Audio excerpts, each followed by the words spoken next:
అంత దయ కలిగిన తల్లి ఒక్కసారి నీలో స్నానం చేస్తే స్వర్గలోకపు మెట్లు చెయ్యి పట్టుకు పైకెక్కిస్తావు నువ్వే శరీరం వదిలిపెట్టాక. అటువంటి తల్లి నీకు నమస్కారం. చెప్పండి ఇప్పుడు.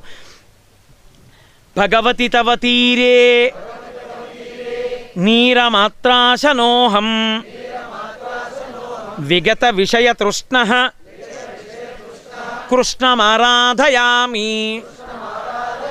తెలిసి తెలియని వాళ్ళు శంకరాచార్యులు వారు శివుడి గురించి రాశారంటారు.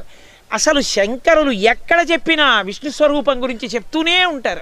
ఆయన లాంటి మహావిష్ణు భక్తుడైన అటువంటి ఆయన గురించి వదిలిపెట్టేశారు.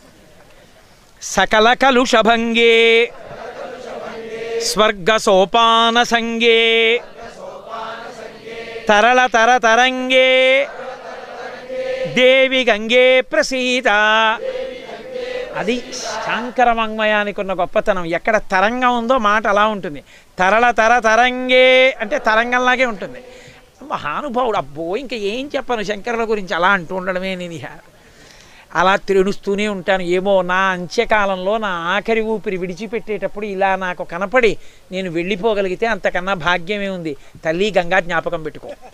కాబట్టి అదే ఈ శ్లోకంలో మనం అడుగుతున్నాం. మాతా జాహ్నవి శంభు సంగమిళితే మౌళౌ నిధాయాంజలిం త్వత్తీరే వపుషోవసాన సమయే నారాయణాంఘ్రిద్వయం సానందం స్మరతో భవిష్యతి మమ ప్రాణ ప్రయాణోత్సవే భూయాద్భక్తి రవిచ్యుత హరిహరద్వైతాత్మిక శాశ్వతీ గంగాష్టకమిదం పుణ్యం ఎప్పటేత్ ప్రయతో నరః